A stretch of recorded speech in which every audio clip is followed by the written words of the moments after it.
the Cavalcade of America.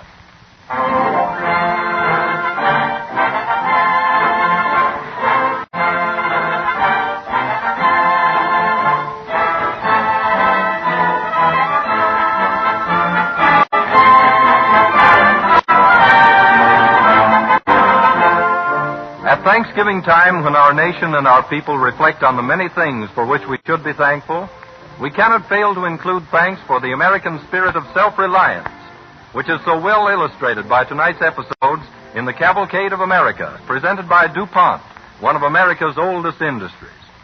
And this same self-reliance that Americans have shown in generations past is duplicated today in chemical research laboratories, like those of DuPont, where patient scientists work constantly to create better things for better living through chemistry.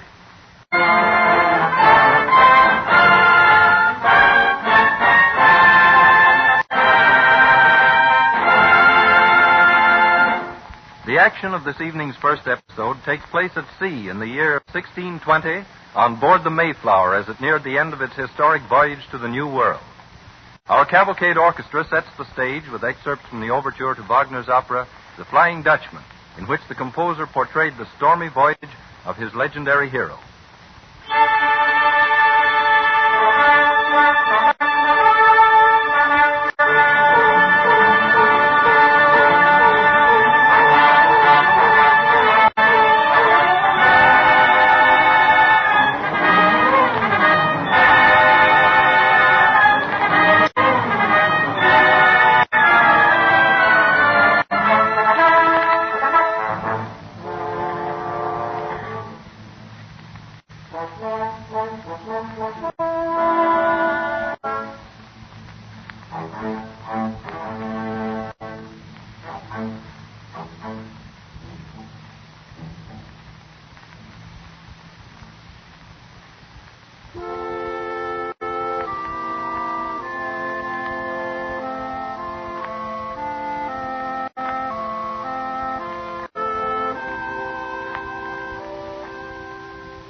From the early days of our country, America and her communities have been solving their own problems without asking for outside aid.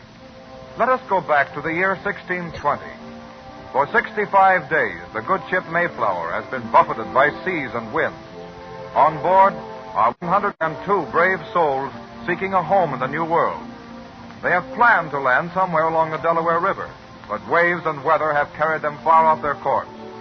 When on November 9th, the Pilgrims finally sight land, it proves to be not the shore they are seeking, but the rock-bound coast of New England.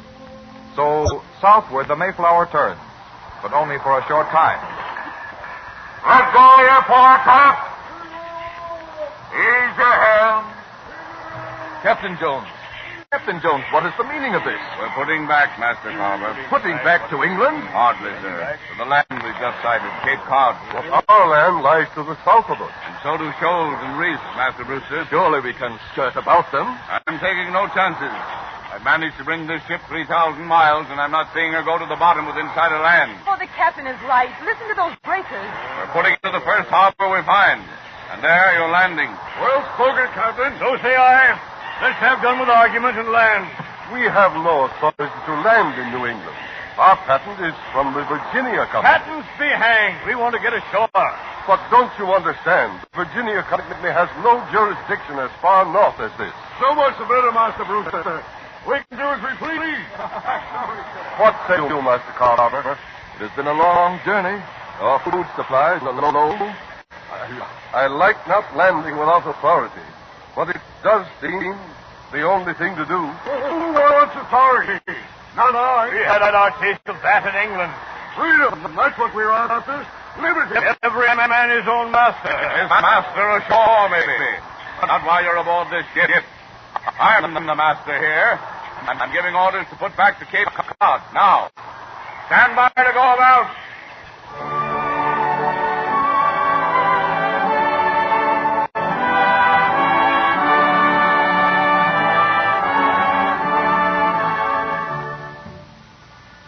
That same day, as the Mayflower slowly beat her way up around Cape Cod, the leaders of the Pilgrims gathered in the cabin in sober conclave.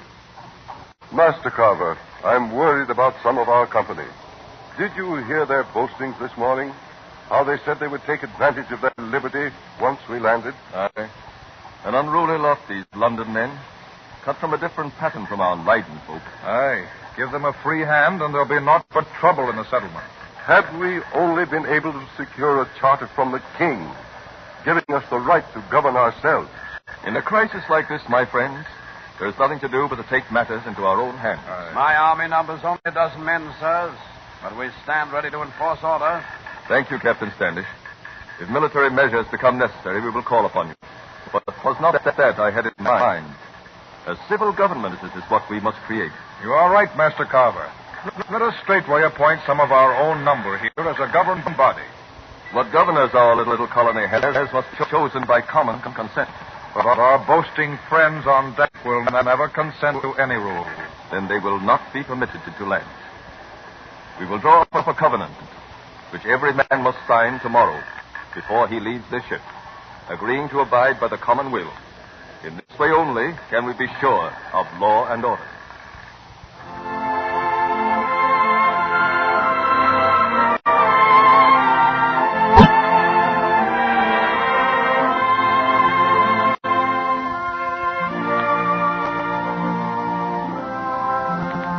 The following day, just before the Mayflower dropped anchor in the lee of Cape Cod, an order went forth for all passengers to assemble in the cabin. The tiny stifling room was packed to overflowing as John Carver rose and addressed them. My friends, we find ourselves for the first time in our lives subject to no law, nobody to rely upon but ourselves. It is a strange situation for folk who have lived always under an established order. For this reason, we have drawn up a covenant. I will read it to you.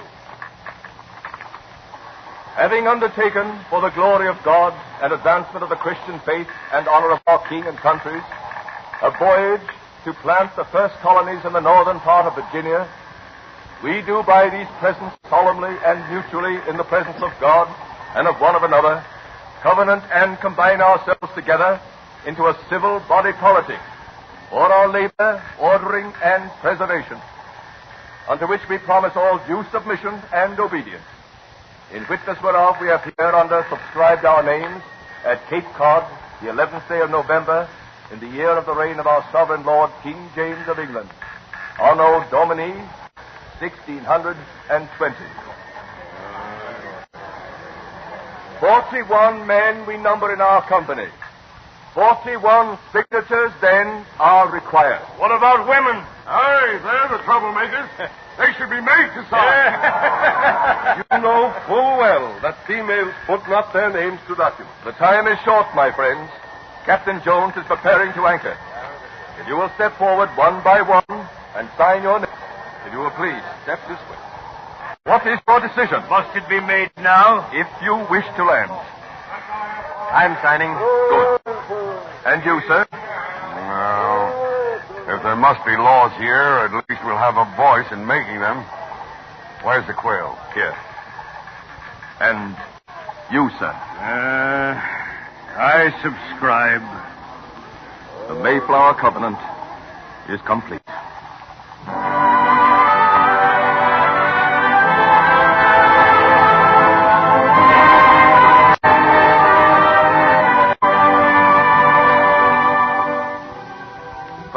Even before they set foot on soil of America, our forebears displayed the spirit of self-reliance and, as a community, successfully faced the problems that confronted them without seeking outside aid. And these same brave pioneers, when they established the day of Thanksgiving that we observe tomorrow, left us the priceless heritage of resolution and courage with which we face our own problems.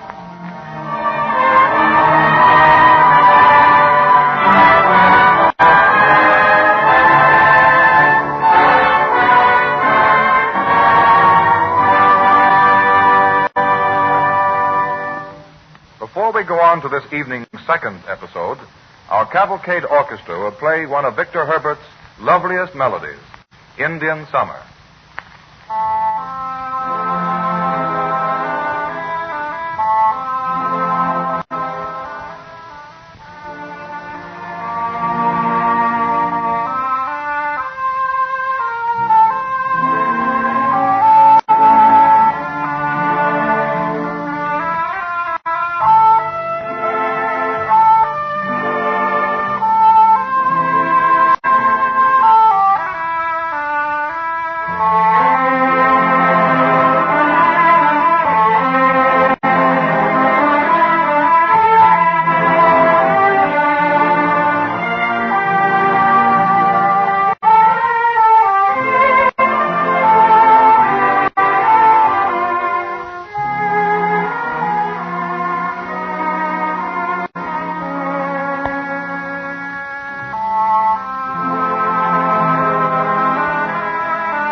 American cavalcade moves onward.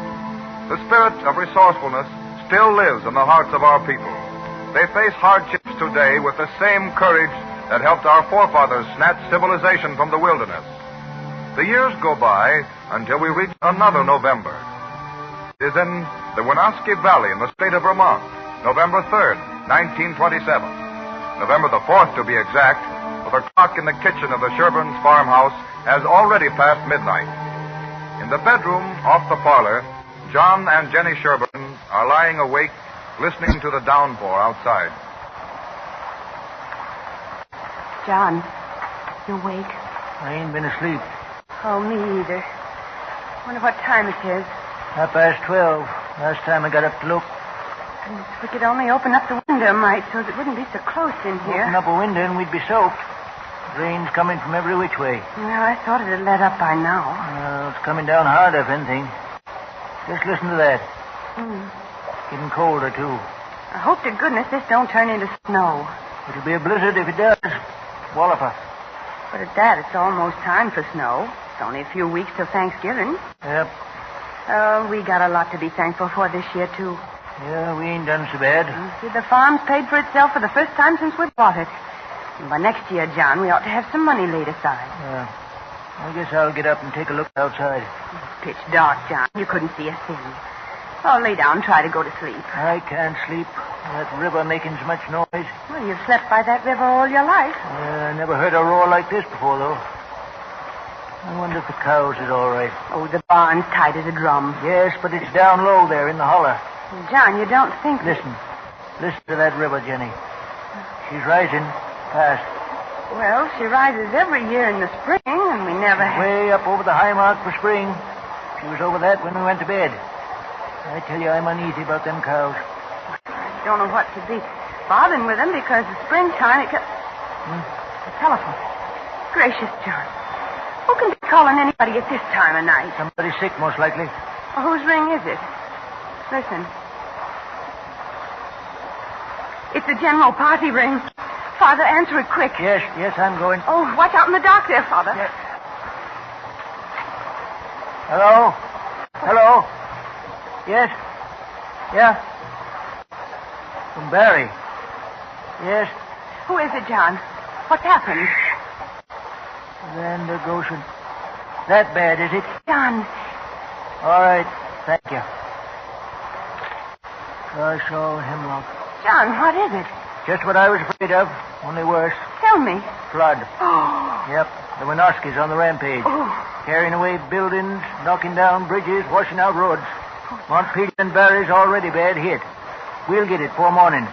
They're sending word all the way down the line, warning folks. Oh, John. Get the lantern lit, Mother. Oh, dear. Well, I get some clothes on here. Well, what are you going to do? I'm going to get the cows out of the barn and drive them up the hill pasture. Do you want me to come and help you? No, you stay here.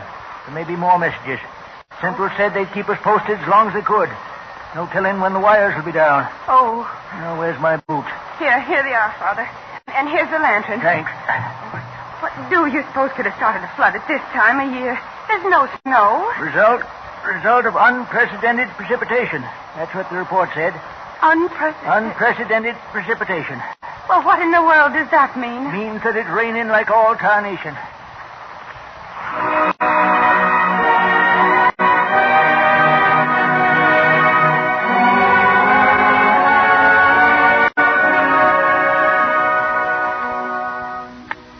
For 2 days, the waters rise with unabated fury. Houses are carried away. Telephone and telegraph wires are down. Roads are swept away by the angry waters. The worst flood in the history of Vermont. The capital, Montpelier, is cut off from the rest of the state. In the city of Rutland, many miles away, the town clerk is receiving all communications. Any further reports, Jim? The entire town of Ludlow's been abandoned. Every last soul's moved out. Town's underwater. Any casualties? We don't know. Hardest thing in the world to get anything definite from any of those sections that are hard hit with wires down, power off and all. How'd you get this much? Just by luck. By radio. What? Some amateur operator down that way. Just happened to pick it up. Good work. Another batch of telegrams addressed to the governor. I'll take them. Mostly offers of help. Everything from airplanes to asphalt. Here's a telegram from Governor Smith in Albany, offering help from the state of New York. food, clothing. Never see it. Say, I'd like to get this to Governor Weeks himself if I could. Montpelier's still cut off. Nothing getting through? Not a thing.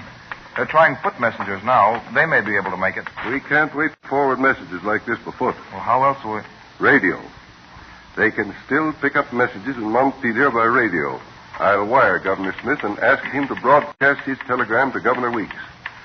Take this message to Governor Alfred E. Smith, Executive Mansion, Albany, New York.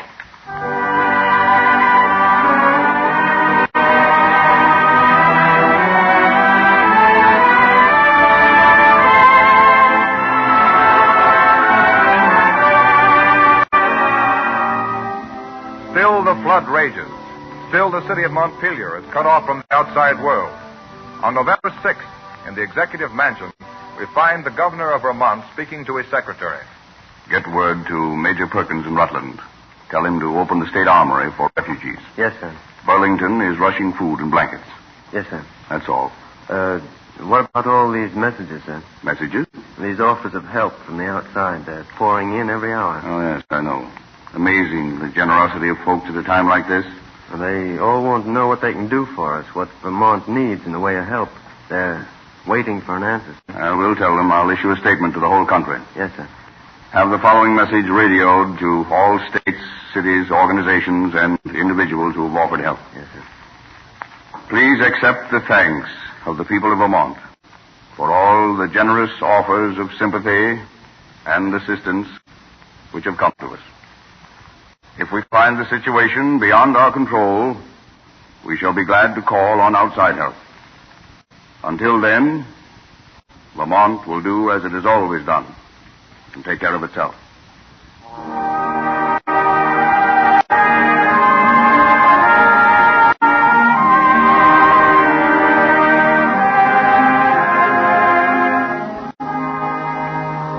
The worst flood in the history of Vermont. 125 killed. Over 16,000 homeless. Total property damage estimated at $25 million. In the general store at Williston, in the Winooski Valley, a little group of Green Mountain folk stood talking a week later. Among them is John Sherburne. Morning. Well, it sure feels good to get in where it's halfway warm. Move up the stove. We got room, I tell it. Thanks. Glad to find some of you men together here. Now, I'm a reporter from the New York Times. Yes, sir. I came up here to get a story. Story, huh? Yeah, about the flood. Oh, yes. Kind of late, ain't you? Well, I don't mean regular news. It's a human interest story I'm after. Oh, yeah. You folks all live right around here, I suppose. Yes. You here during all the trouble? Yes, we was. Well, I wish you'd tell me something about your experiences. Well, our experiences was like everybody else's, I guess.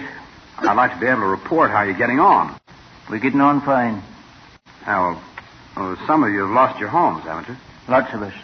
We've lost our homes, lost our stock, and our pasture lands and our buildings. But you can go back home, young man, and tell your paper that we certainly appreciate your interest, but nobody needs to worry about the folks of Vermont. We're still eating regular.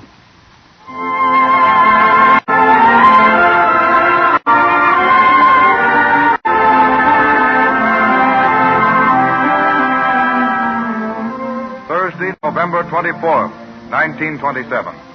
All through the devastated regions of Vermont, folks gather for Thanksgiving dinners provided by more fortunate communities. At John Sherburne's farmhouse, a group is assembled around the table.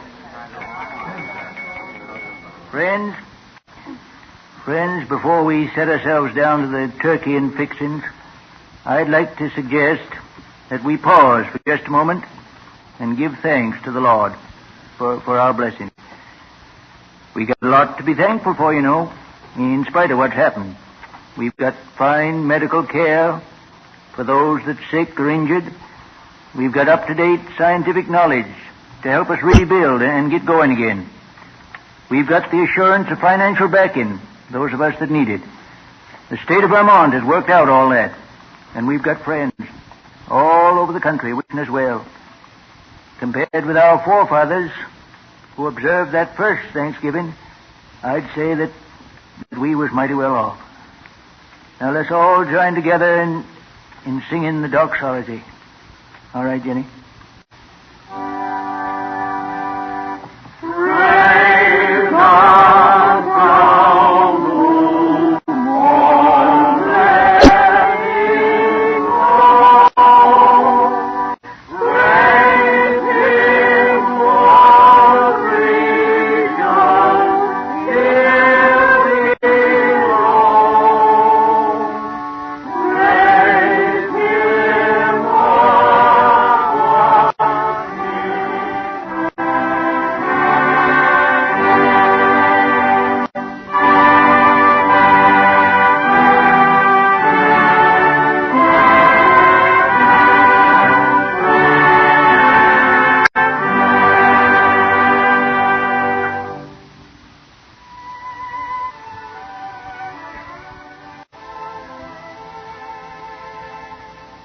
And let us give thanks for that great American trait.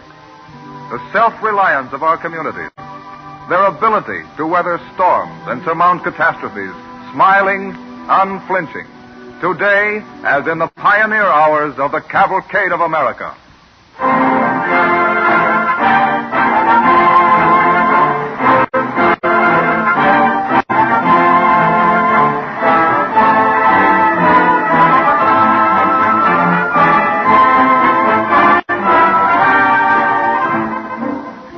Although Americans are quick to rebuild after disasters, it doesn't take a catastrophe to create the urge for improvement. Whether it's a matter of tearing down an old building and putting up a new and better one, or simply the improvement of machinery and materials, the chemist plays an important part in this rebuilding by creating new and better products. One example is found in the improvement in paints and enamels. For many years, DuPont chemists have devoted intensive research to the creation of better finishing materials. One example of their work is Duco, already familiar to most of you as the outstanding finish for use on automobiles and many articles used in the home. A later development is Dulux, also the result of scientific chemical research. In describing this revolutionary finish, one has to use a curious combination of examples, because Dulux resembles more closely in feel and hardness the qualities of ivory than any other material, and yet at the same time it has an unusual flexibility. Dulux is used on many of the new streamlined trains and on some of our largest ocean liners. This product of chemical research also serves homes throughout America, for millions of refrigerators have been finished in Dulux. When you see how chemical research improves articles used daily, indoors and out, you can readily understand the full meaning of DuPont's phrase, better things for better living, through chemistry.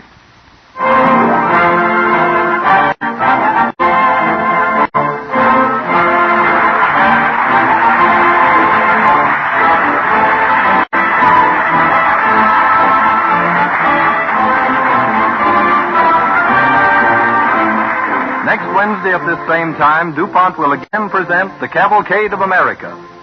This is the Columbia Broadcasting System.